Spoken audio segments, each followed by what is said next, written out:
안녕하세요. 대박플러스 김보람입니다. 지난 주말 상승으로 마감했던 국내 증시는 이번 주 월요일 첫 출발은 하락으로 마감됐습니다. 0.7% 하락하면서 2,000포인트로 내려와서 마감됐는데요. 오늘 대박플러스 함께 하시면서 이번 주 증시 전망은 어떻게 될 것인지 그리고 전략까지 전문가와 함께 세워보시길 바랍니다.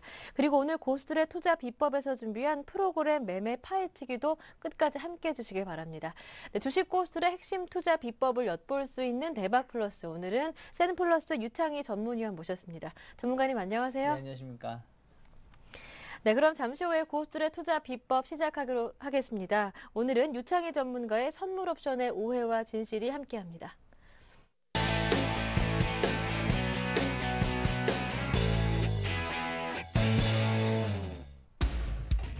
추세매매 추종자, 한 번의 추세 10단타 안 풀었다. 포지션 분석의 달인, 합성 매매를 통한 수익의 극대화, 파생시장 분석을 통해 주도주를 공략한다.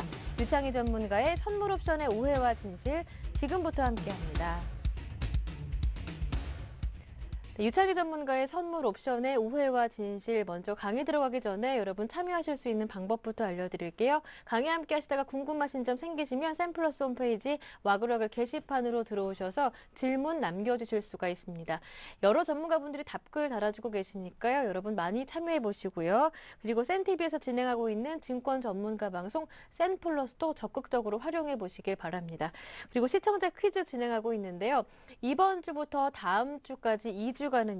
정답을 문자와 와그러글 게시판에 보내주시면 매일 2분씩 추첨해서 3월 31일에 진행되는 서울경제TV 부산 강연회를 참여하실 수 있는 티켓을 보내드립니다. 여러분의 많은 참여 기다리고 있을게요. 자, 오늘의 퀴즈는 바로 이 문제입니다. 차익 프로그램 매매와 관련이 없는 것은 무엇일까요? 1번 주식, 2번 선물, 3번 비차익 매수입니다. 정답을 아시는 분들은요. 다시 한 번 더 알려드릴게요. 무료 문자 번호 013-3366-0110번이나 센플러스 홈페이지 와그러글 게시판을 통해 정답과 연락처를 보내주시면 됩니다. 모르시는 분들이라도 오늘 강의 내용 끝까지 함께 하시면 정답을 쉽게 찾아내실 수 있으시니까요. 오늘 강의 끝까지 함께 하시길 바랍니다. 자, 그럼 가장 먼저 오늘 시장에 대한 분석과 내일장에 대한 전망, 전략 세워보는 시간부터 함께 하겠습니다. 자, 오늘 국내 증시는 외국인과 기관의 매도뿐만 아니라 프로그램도 매물을 내놓으면서 하락으로 마감됐습니다. 정확하게 15.80포인트 하락하면서 2002.50포인트로 장을 마쳤는데요. 자, 오늘 장의 하락 어떻게 보시는지 전문가님의 의견 들어보고 내일장에 대한 전망도 들어볼게요. 네. 오늘 뭐 전체적으로 뭐 호재가 별로 없었어요. 예. 호재가 없었던 상황에서 주말에 뭐 악재다운 악재도 별로 없었지만 어쨌든 좀 그리스에 대한 부분이 또다시 조금은 영향이 좀 있었죠. 맞아요. 그런 부분이 나오면서 시장이 좀 밀렸는데 무엇보다 이제 수급이 좋지 않았다. 지난주부터 수급이 좀 꼬이기 시작을 했습니다. 꼬이기 시작을 하면서 오늘 같은 경우도 프로그램이 2,000억 넘게, 장중에 2,200억 넘게 매도 물량이 나왔지만, 동시효과에 조금 줄어들긴 했지만, 결국은 프로그램 매도 2,000억이, 딱 매도 물량 쏟아지면서 시장의 하락을 좀 주도를 했고요.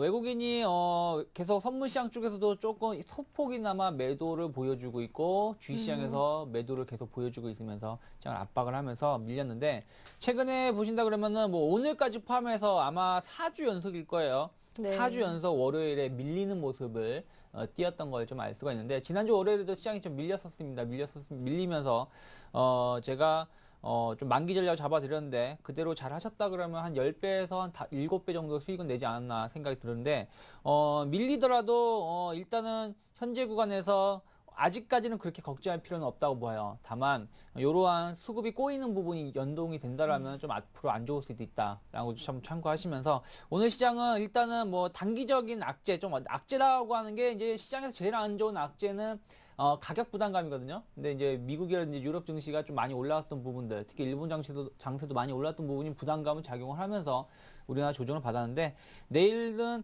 오늘보다는 조금 견조한 모습을 띠지 않을까 생각이 좀 들어요. 왜 그러냐면 오늘 먼저 선 반영됐던 부분이 없잖아 있기 때문에. 그래서 이번 주 전략을 좀 말씀드린다면은, 일단은 오늘 5일선이 정확히 지지가 됐는데 지금 5일선이 조금 꺾인 상황이에요. 5일선이 지금 하향 곡선을 그리고 있는 상황이기 때문에 이게 지지가 됐다라고 말하기가 조금 애매합니다. 그렇기 때문에 내일도 역시 5일선이 잘 지켜지는지 혹은 5일선이 붕괴가 되더라도 이 자리가 얼마나 강하게 지지가 돼서 회복이 양봉으로 회복이 되는지 좀 바라보셔야 되거든요. 그래서 이번 주에 제가 봤을 때는 1880 라인입니다. 1880 라인이 최근에 박스권 하단이거든요. 차트를 보신다 그러면 최근에 2050에서 1990 라인 정도에서 계속 박스를 쳤기 때문에 1880에서 1990 라인이 얼마나 이번 주에 잘 지지가 되는지 이 부분 좀 체크를 하시면서 바라보시고요. 네.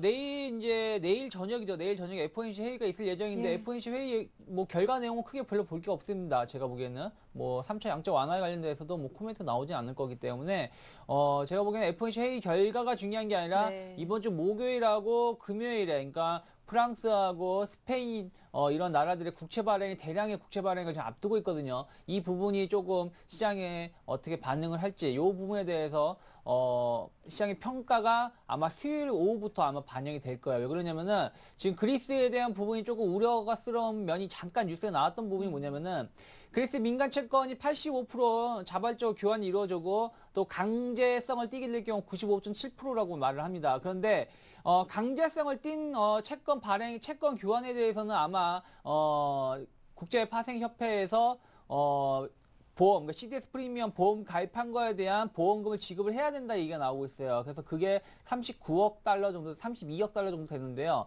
이 32억 달러 금액이 크다, 크지 않다 계속 말이 나오고 있는데 제가 보기에는 금액이 크다, 크지 않다가 중요한 게 아니라 결국에는 이러한 보험을 신청해서 받게 된다라면은 앞으로 채권을 신규로 발행하게 될, 그러니까 그리스 다음으로 위기 국가라고 얘기가 나오고 있는 스페인이라든지 포르투갈의 신규 채권 발행이 앞둔 상황에서 이쪽에 채권 금리가 조금 다시금 최근에 안정세를 보였던 부분이 올라갈 수 있다는 것이죠. 그래서 그게 이제 이번 주에 좀 결판이 날 가능성이 높거든요. 그래서 그 부분에 좀 포커스 맞추면서 시장을 바라보시고 차트적으로는 1980에서 1990 라인이 얼마나 잘 지지가 되는지 또 하나 이제 외국인이 어찌됐든 지난주부터 지금 프로그램 매도를 통해서 계속 주식을 팔면서 오늘까지 한 1조 2천억에서 1조 3천억 주식을 예. 매도를 잡았습니다. 그렇기 때문에 외국인이 수급적으로 돌아와 주지 않는다라면 특히 선물 쪽에서도 계속해서 매도가 나오고 있는데 제가 지난주에 말씀드렸던 부분이 외국인이 현물 시장, 그러니까 선물 말고 유가증권 시장에서 매수세가 얼마나 강하게 유입이 되는지 바라보시라고 말씀드렸는데 결국엔 유가증권 시장에서는 매도가 나오면서 일주일을 마감을 했습니다. 그런 상황에서 이번 주는 선물 시장에서 얼마나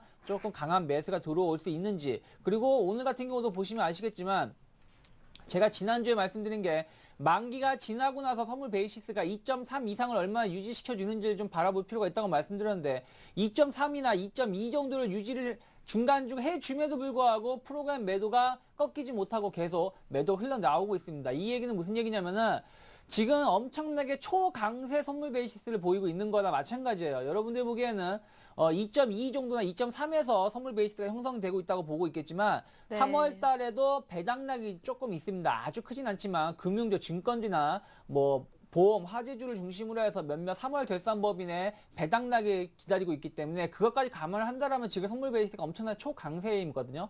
그럼에도 불구하고 프로그램 매도가 발생하고 있다는 것은 당분간 이러한 추세가 고착화된다라면은 오늘 이따가 좀 말씀드릴 거지만 프로그램 쪽으로 통해서 시장을 조금 억압하는 모습이 나올 수 있기 때문에 이 부분을 이번 주에 체크를 하시면서 바라보시고 이러한 부분들이 우려로 끝나고 다시 네. 좋은 모습, 그러니까 지난 1월 달이나 2월 초의 모습으로 다시 회귀를 한다라면 시장은 다시금 올라갈 수 있다고 보고 있으니까요. 이러한 부분 한 3가지 정도만 체크를 하시면서 이번 주를 대응하시면 좋을 것 같습니다. 네.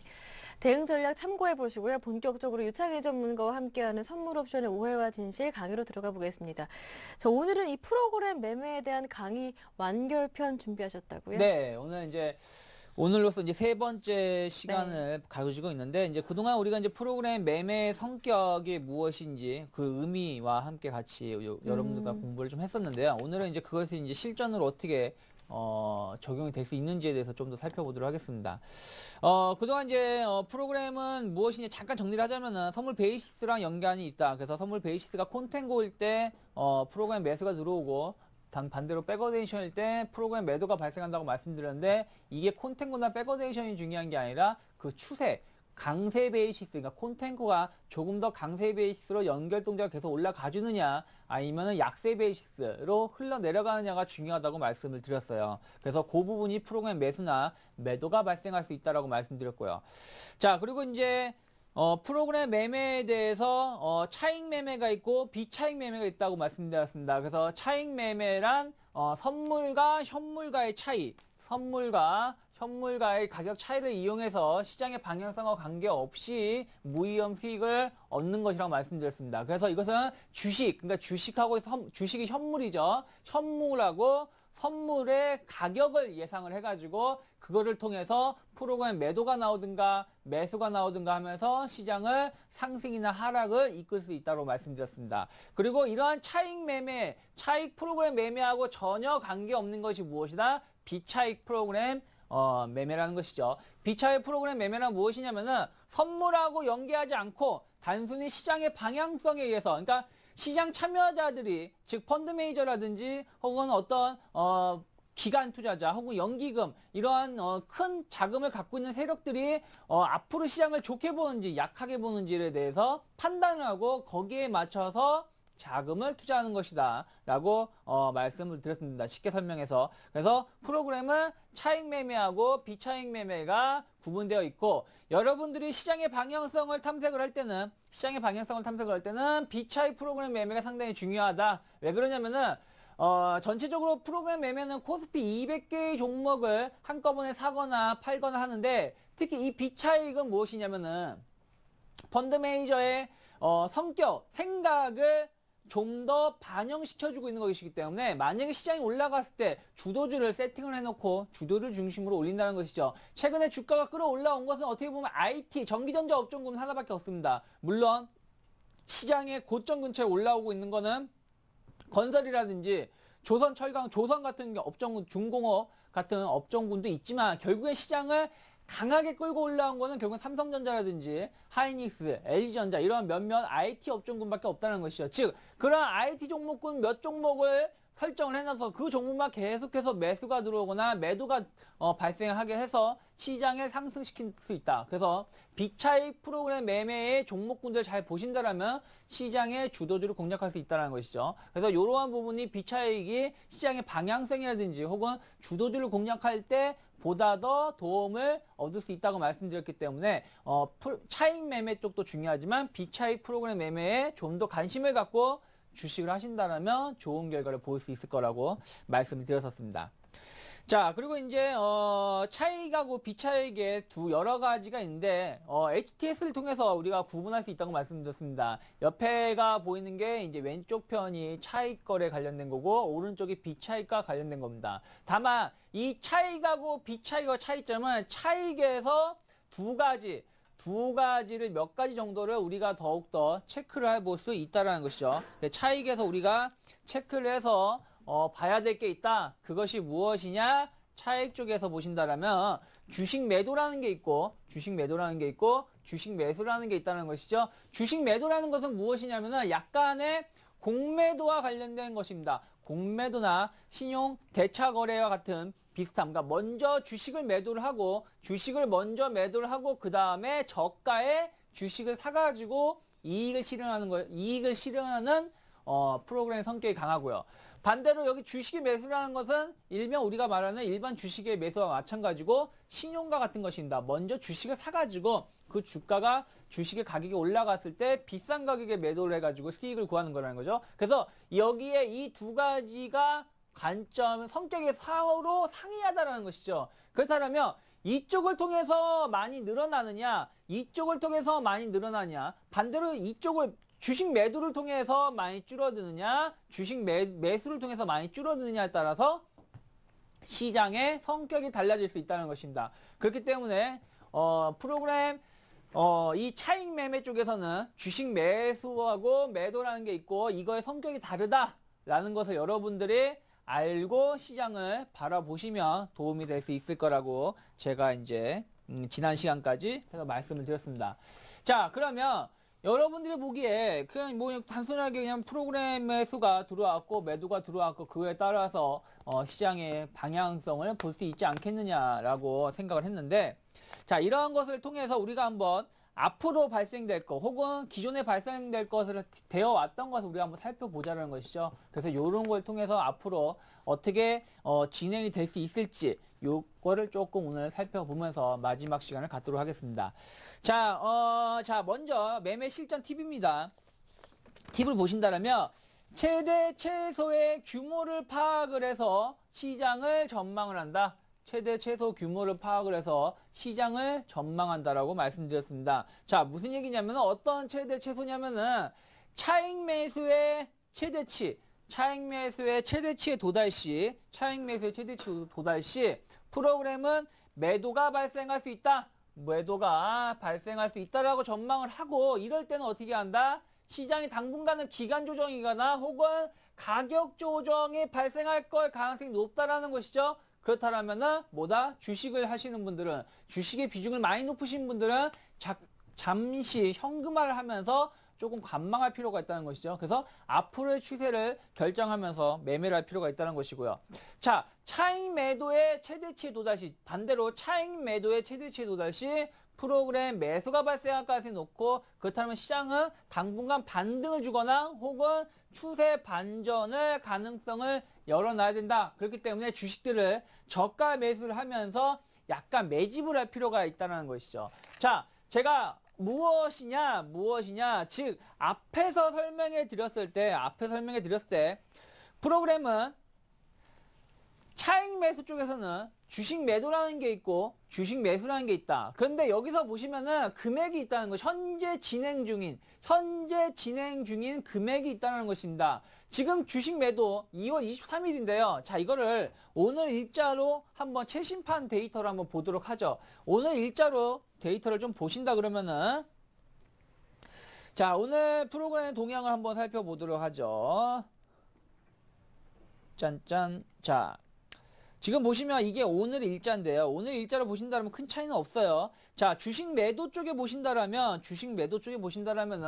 6조 3천억 정도, 어저께 기준이죠. 3월 9일 기준으로 6조 3천억, 거의 6조 4천억 정도입니다. 6조 3,900억 정도가 매도세가 지금 남아있다라는 겁니다. 지금 매도가 진행 중에 있다라는 것이고, 반대로 주식 매수는 7조 7,500억 정도가 매수가 들어와 있다라는 것입니다. 매수가 들어와 있다. 그렇기 때문에 이것들은 언젠가는 물량을 더하거나 빼야 된다는 것이죠. 왜? 프로그램 매매라는 것은 결국에는 언젠가는 없어져야 돼요. 공식적으로 따지자면은 만기 날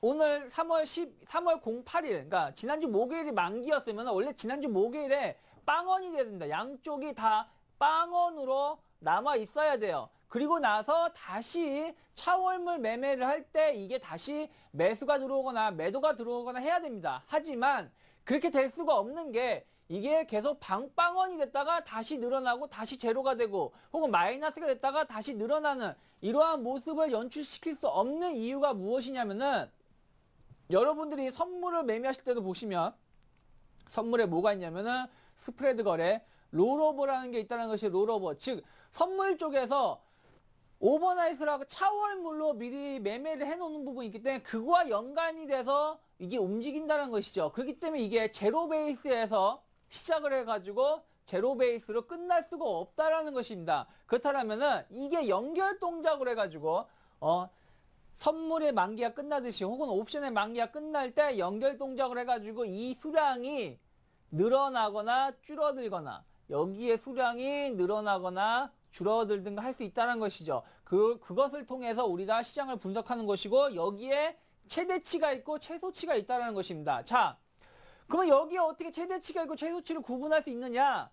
저도 100%가 알 수가 없습니다. 제가 전문가라고 하더라도 자, 이거는 무조건 10조가 끝이다. 혹은 5조가 최소치다라고 말을 할 수가 없어요. 왜? 이건 무엇이냐면 바로 펀드 자금과 관계가 있다는 것이죠. 여러분들이 펀드를 드시거나 혹은 변액보험을 드시거나 혹은 다른 금융상품을 가입을 하셨을 때 그와 관련된 자금이기 때문에 그러한 자금이 얼마나 시장에 들어와 있는지는 우리가 알 수 없다는 것이죠. 다만 최근에 1년 혹은 최근에 6개월 혹은 최근에 2년 동안의 추세를 본다는 것이죠. 어느 지수 때 혹은 어느 순간에 최대치가 얼마였고 그게 저항으로 작용하거나 지지로 작용하는 경우를 봤을 때, 아, 그럼 요 정도가 왔으면 맥시멈 도달했겠구나. 이 정도가 왔으면은 거의 바닥권이겠구나. 여기서 더 줄어들어 봐야 얼마일 것이고, 여기서 더 늘어나 봐야 얼마있겠구나. 공차 범위가 계산이 될 수 있다는 것이죠. 그래서 그걸 통해서 시장에 앞으로 프로그램이 매수가 들어올지 매도가 들어올지 판단을 하고 그거를 통해서 시장의 방향성을 결정 지을 수 있다는 것입니다. 그래서 이걸 우리가 100% 알 수가 없는 거는 우리가 펀드 매니저가 아니고 우리나라 증시 자금에 얼마만큼이 시장에 퍼져 있는지를 알 수가 없다는 것이죠. 자, 우리가 종합주가지수가 2000포인트라고 했을 때 시가총액 1000조라고 합니다. 지금 시가총액 1000조를 넘어 있는데 시가총액 1000조라는 것은 의미가 없는 숫자예요. 왜 그러냐면은 1000조 원이 시장에 들어온 게 아니라 단순하게 500조 원만 들어와도 시가총액은 1000조 원이 될 수가 있어요. 왜?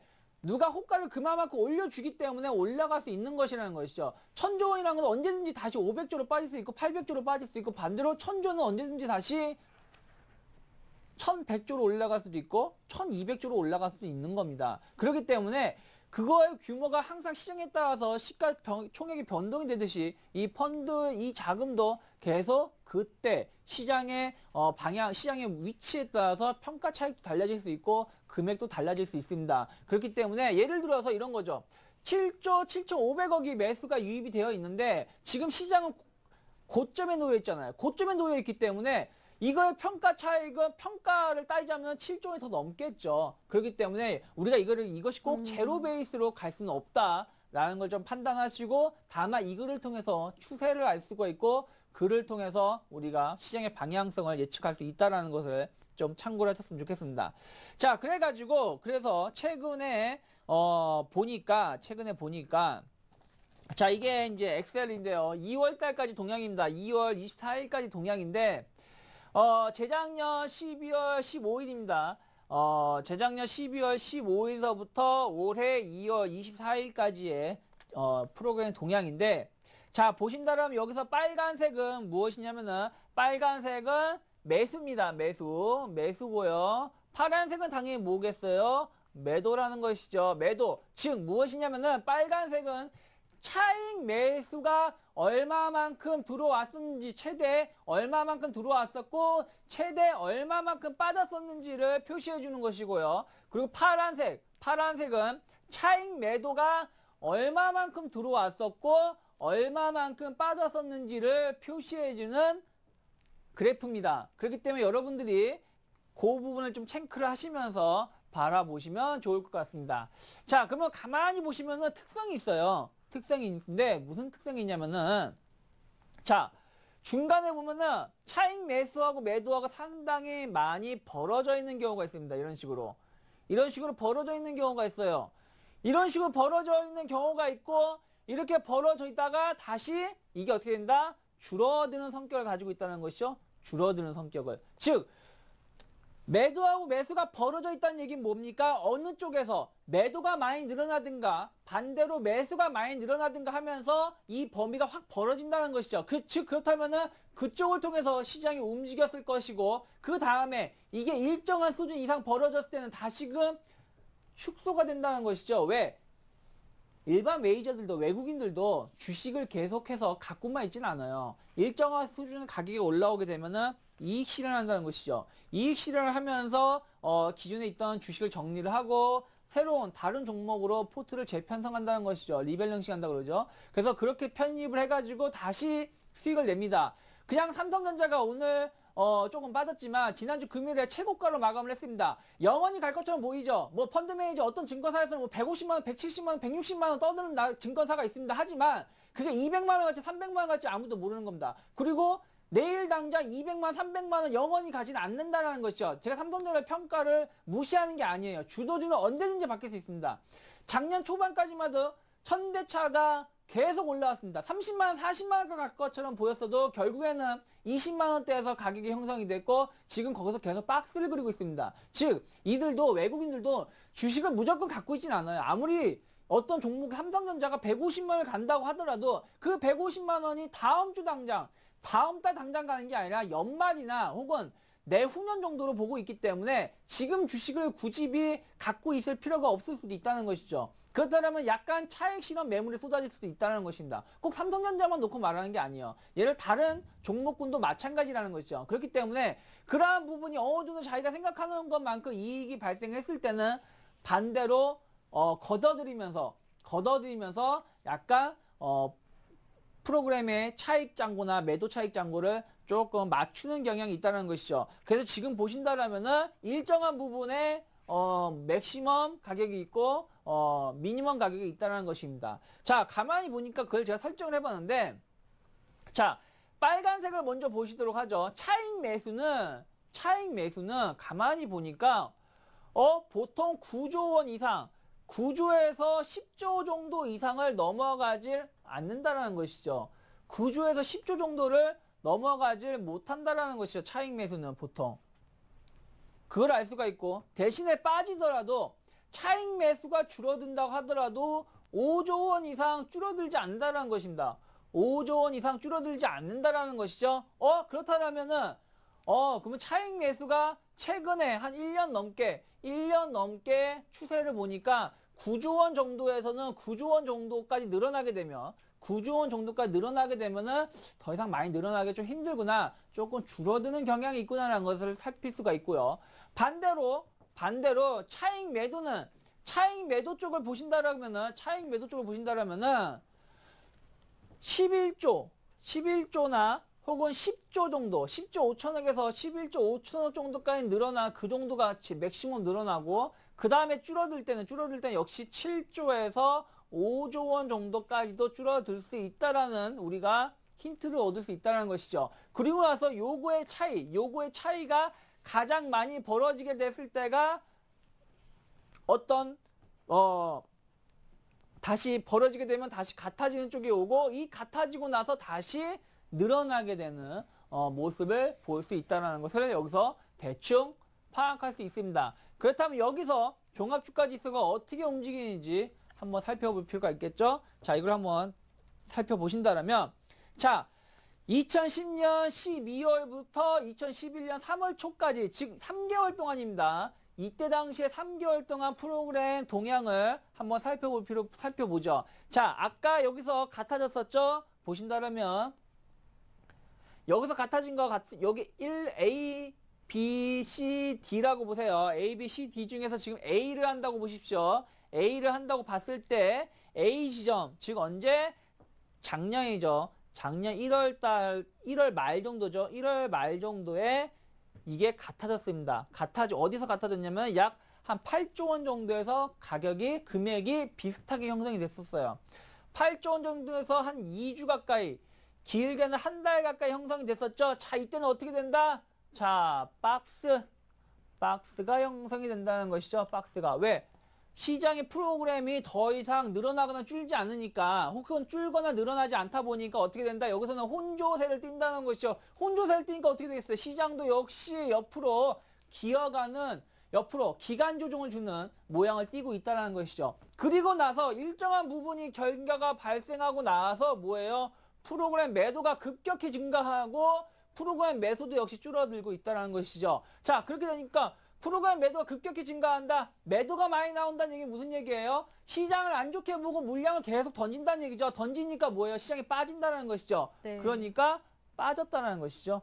여기서 빠진 것을 우리가 알 수 있다는 것입니다. 그래서 이걸 통해서 그러면 이 프로그램 매도가 많이 늘어났고 매수도 줄면서 이게 시장에 빠졌구나 라고 볼 수 있습니다. 그런데 여기 보시면 이 차이가 엄청나게 많이 발생을 했죠. 많이 발생을 하다 보니까 다시 이게 만나줘야 돼요. 만나준다면 시장이 반등을 보일 수 있겠구나. 왜? 프로그램 매도가 나왔다는 얘기는 뭐예요? 매도는 매수로 청산시켜야 될 것이고, 프로그램 매수가 매도로 줄어들었다는 얘기는 뭐야? 다시 매수로 또 늘어나야 된다는 것이죠. 자, 이런 게 어떻게 연출이 되었느냐? 자, 보신다 그러면은 그 다음에 보시면 어떻게 됐냐? 자, 이게 그 다음에 3월 달부터 6월 달까지입니다. 작년 3월부터 6월 달까지인데 여기서 맥시멈 늘어났었다는 것이죠. 여기서 매도가 늘어났었고 매수가 줄어들다가 여기서 다시금 매도가 줄어들고 매수가 늘어나고 하면서 일정한 포인트에서 같아진다는 것이죠. 각계 형성이 되고 있다는 것이죠. 각계 프로그램 매수는 9조 원대에서 프로그램 매도는 10조 원대에서 각계 여기서 형성이 된다는 것이죠. 그럼 여기서 올라왔을 때 여기서 물량이 줄어들었을 때는 시장이 이렇게 올라왔었다는 것이죠. 올라왔었다. 그리고 나서 다시금 여기 10조 원 전후에서 언제 4월 달이죠. 4월 달부터 4월 말 5월 초까지죠. 5월 초까지 전체적으로 프로그램 동향이 10조 원대에서 혹은 9조 5천 원대에서 등락날락하니까 어떻게 했다 시장이 4월 1일부터 5월 달까지 올라가놓고서는 행보가 나왔다는 것이죠. 혼조세. 그리고 또 밀어서 혼조세가 나왔다는 것이죠. 그리고 나서 어떻게 됐다? 그리고 나서 또 이번에도 역시 매도 차익 잔고가 더 많이 늘어났다는 것이죠. 매도 차익 잔고가. 매도 차익 잔고가 더 늘어나고 매수 차익 잔고가 더 줄어들고 하면서 뭐예요? 프로그램 매도가 쏟아지면서 시장을 끌어내렸다는 것이죠. 끌어내렸다. 그러면서 프로그램 매도가 쏟아진 여기서는 뭐예요? 물량이 좁아지고 나서 다시금 또 퍼지는 거죠. 확산형. 확산형을 갈 때 어떻게 되고 있다? 매수로 확산형을 보여주는 게 아니라 매도로 확산형을 보여주면서 시장을 압박시켰다는 것이에요. 시장을. 그러다 보니까 여기서 시장이 5월 달에 빠지는 주된 역할을 했다는 것입니다. 자, 그 다음에 보신다라면은 5월 달 시장이 빠졌어요. 빠지고 나서 다시금 너무 많이 벌어져 있으니까 7조 원대에서 11조 원대로 많이 벌어져 있으니까 이 간극의 차이가 엄청나게 벌어져 있으니까 다시 줄이는 과정을 보인다는 것이죠. 줄일 때는 어떻게 하냐? 프로그램 매도가 강하게 쏟아졌기 때문에 그 다음에는 프로그램 매수로 물량이 줄어들 것이고 그랬을 때 보신다라면은 프로그램 매도가 11조대에서 9조 5천억대까지 줄었고요. 그리고 프로그램 매도 물량도 한 6조 5천억대에서 7조 원대에서 왔다 갔다 하고 있었다는 것이죠. 그러면서 시장이 올라오는 반등을 할 수 있는 하나의 역할을 했다는 것이죠. 자, 역할을 했었지만 단 여기서의 뭐가 문제가 있었냐? 작년 9월달, 8월달에 무슨 쇼크가 발생을 했었죠? 어떤 쇼크? 미국의 신용등급 하락, S&P사의 신용등급이 하락을 하면서 어떻게 됐다? 프로그램이 매수가 강하게 들어올 시점에서 강하게 못 들어와주고 오히려 프로그램 매도가 강하게 들어왔던 부분이 프로그램 매도가 조금 더 유지가 되면서 어떻게 됐다? 여기서 더 이상 좁혀지지 못했다는 것이죠. 좁혀지지 못했다. 무슨 얘기냐면은 여기서 보시면 여기서 원래는 벌어졌다가 좁아졌다가 벌어졌다가 좁혀졌다가 벌어졌다가 좁혀졌다가 벌어졌는데 이 벌어진 다음에 좁혀져야 되는데 이게 다시 좁아지는 모습을 띄워줘야 되는데 좁아지지 못했다는 것이죠. 왜?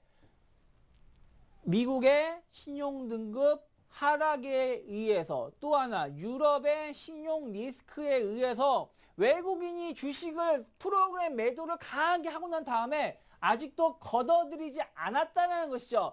그리고 나서 프로그램 매수도 강하게 못 들어오고 있다는 것이죠. 그러다 보니까 어떻게 된다? 여기서 계속 옆으로 기고 있으니까 옆으로 기고 있는 모습, 옆으로 기고 있으니까 시장이 어떻게 된다?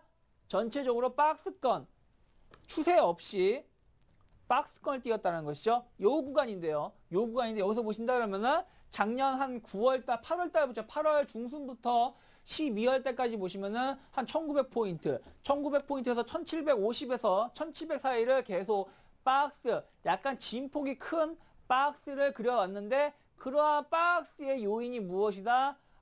프로그램이 벌어졌던 부분이 다시 축소가 되지 못했기 때문에 축소가 되지 못해가지고 이렇게 박스를 그렸구나 라는 것을 우리가 알 수 있다는 것입니다.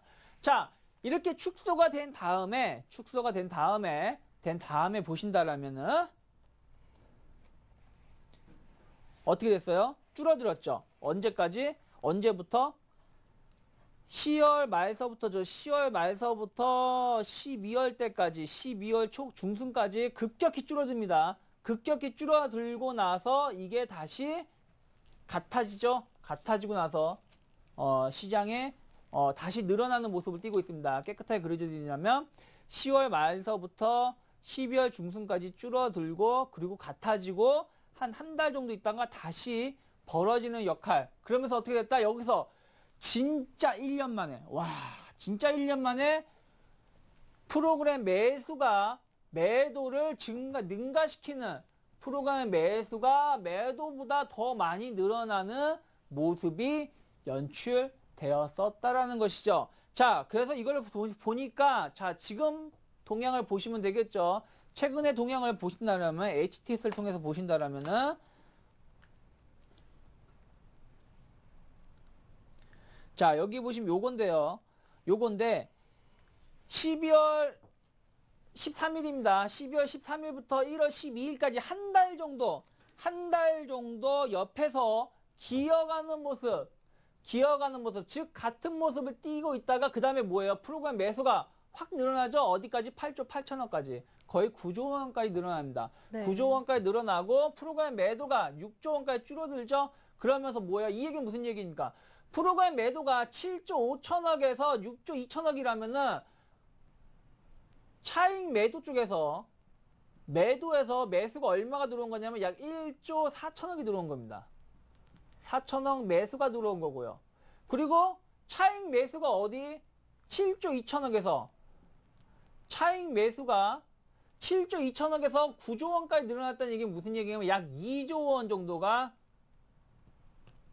매수가 들어온 거죠. 그러면서 이걸 합치면 어떻게 돼요? 약 3조 4천억이 매수가 들어왔다라는 얘기예요. 그냥 차익 매매를 통해서 비차익 빼고 차익 매매만 포함을 해서 차익 매매만을 가지고 여기서 얼마가 들어온 거다? 약 3조 4천억이 매수로 들어와서 시장을 강하게 끌어들이는 요인이 되었다라는 것이죠. 요인이 되었다가 지금은 어떻게 되고 있어요? 다시금 차익 매수 쪽은 9조 원까지 갔다가 8조까지 떨어졌다가 다시 8조 5천원까지 갔다가 다시 8조까지 떨어지면서 어떻게 되고 있다? 조금씩 줄어들려는 모습을 보이고 있죠. 줄어들려는 모습을 보이고 있고 차익 매도는 아직은 여전히 뚜렷한 방향성은 보여지지 않고 있습니다. 자, 그렇다면 이것을 통해서 우리가 앞으로의 지수를 한번 생각해 보자는 것이죠. 앞으로의 지수를 통해서. 자, 우리가 보아하니까 그동안에 봐왔던 힌트가 있다는 것입니다. 무슨 힌트? 자, 보신다라면은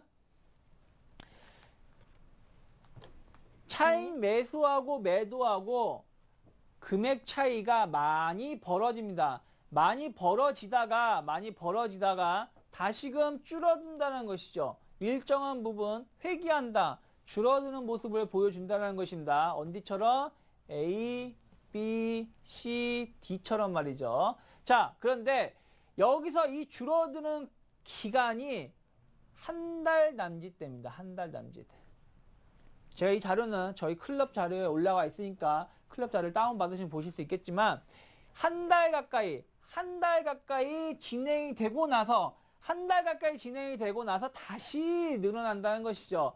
매도가 늘어나든 매수가 늘어나든 해서 다시 벌어지면서 시장의 방향성이 나온다는 것입니다. 그러면서 이 구간에서는 어떻게 된다? A, B, C, D 구간에서는 혼조세 박스를 그리는 것을 살필 수 있다는 것입니다. 그렇다면 지금 차트를 보신다면 지금의 동향을 다시 한번 확인해 보신다면은 여기서 한 달 가까이 작년이죠.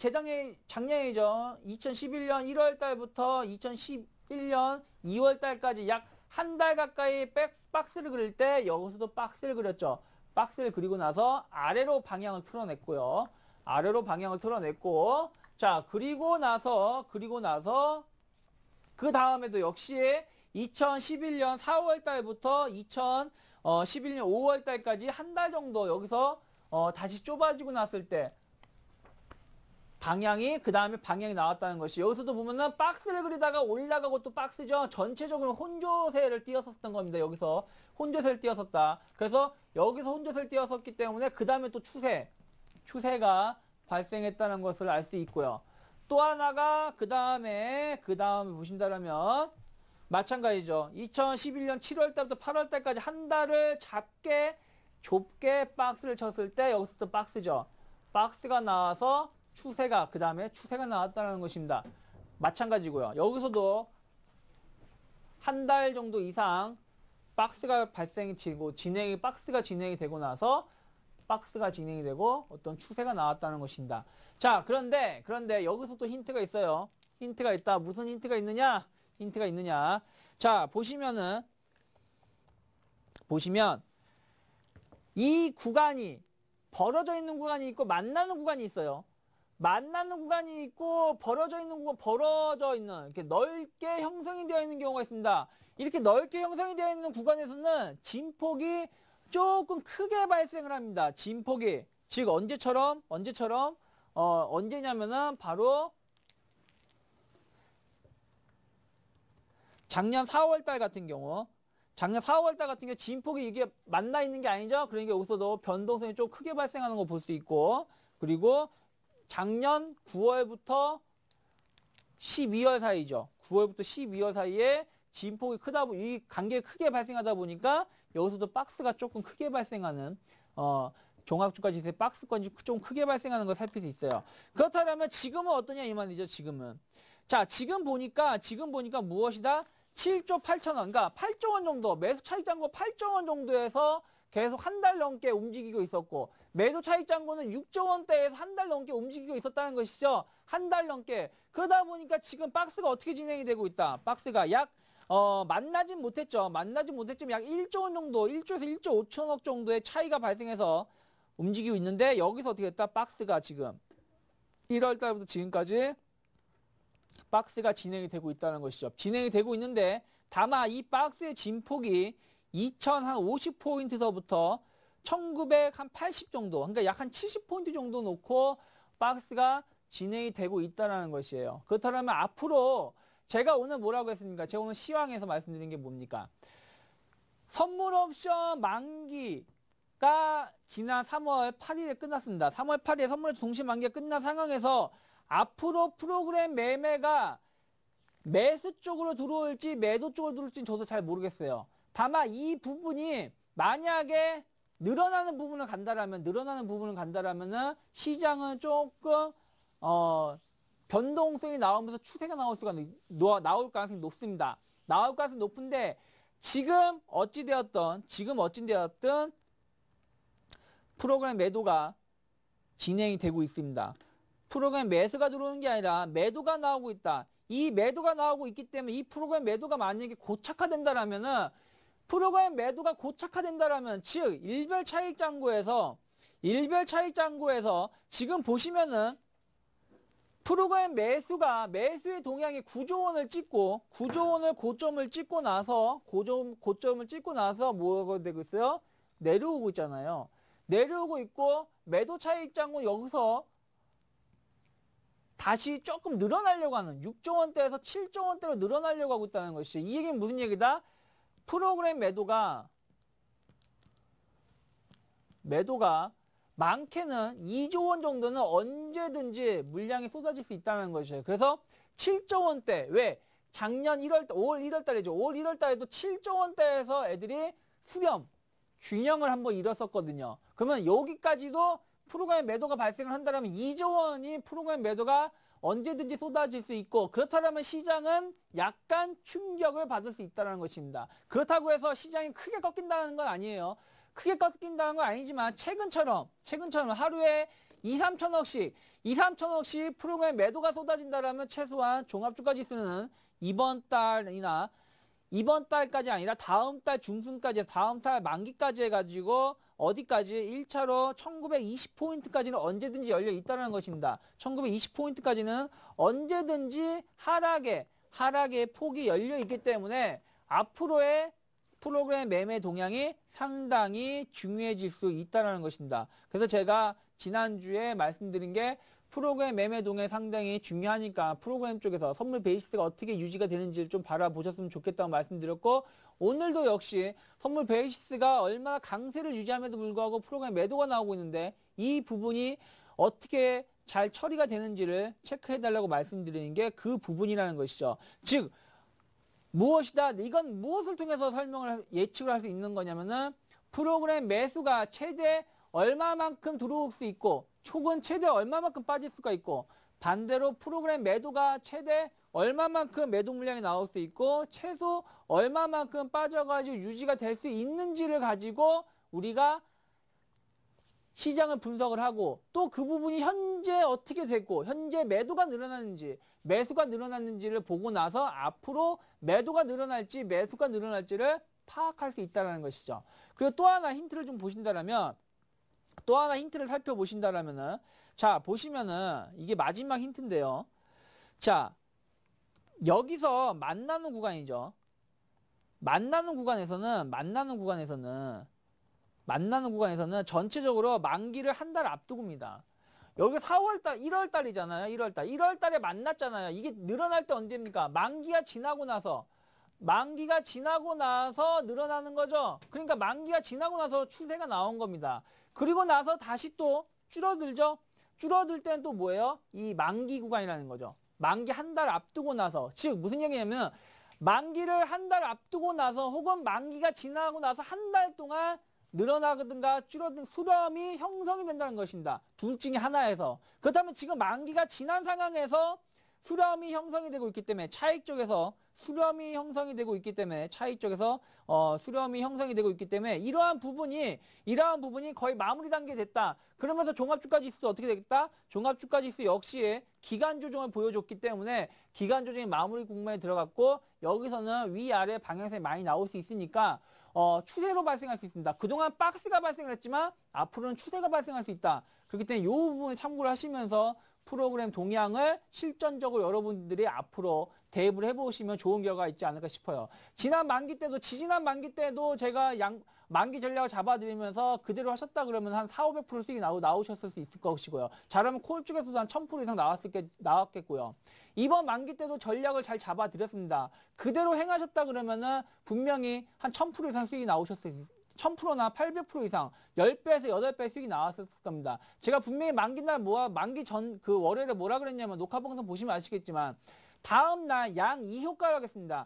양 2효과를 양매수를 하려고 하고 있다. 12시, 1시까지. 그 양매수를 잘 하려고 했고 양매수가 만약에 실패했을 때는 풋옵션만 게임을 하겠다라고 말씀드렸어요. 그러면 잘하면은 한 5배에서 뭐 10배 나올 수 있다고 말씀드렸는데 그러한 모양이 나올 수 있었던 부분 그러한 것을 분석할 수 있었던 부분도 이러한 프로그램 수급을 분석을 통했기 때문에 알 수가 있었다는 것이죠. 그래서 이러한 부분들 여러분들이 실전 매매를 통해서 오늘 설명해 드렸는데 이거를 통해서 앞으로 시장의 방향성을 좀 알고서는 대응하시면은 좋은 결과가 있을 거라 생각이 들고요.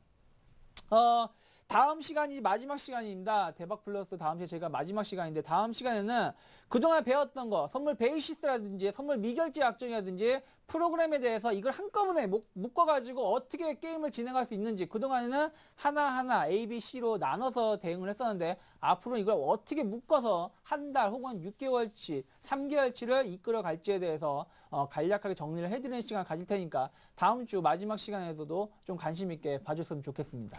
네, 지금까지 유창희 전문가의 선물 옵션의 오해와 진실 강의 내용 들어봤습니다. 오늘 강의 들어보시면서 퀴즈 정답 잘 찾아내셨나요? 다시 한 번 더 오늘의 퀴즈 알려드립니다. 바로 이 문제였죠. 차익 프로그램 매매와 관련이 없는 것은 무엇일까요? 1번 주식, 2번 선물, 3번 비차익 매수입니다. 정답과 함께 연락처를 무료 문자 번호 013-3366-0110번이나 샘플러스 홈페이지 와글와글 게시판에 올려주시면 되는데요. 정답자 중 2분을 저희가 추첨해서요. 3월 31일에 진행되는 서울경제TV 부산 강연회를 참여하실 수 있는 티켓 보내드립니다. 여러분의 많은 참여 기다리고 있을게요. 유창희 전문가님 오늘 강의하시느라 수고 많으셨습니다. 네. 고맙습니다. 예, 고맙습니다. 네, 내일은 장로드 장상훈 대표의 강의가 준비되어 있습니다. 내일 강의도 기대 많이 해주시고요. 서울경제TV 샘플러스에서 3월의 마지막 주말, 3월의 마지막 날 강의 준비하고 있습니다.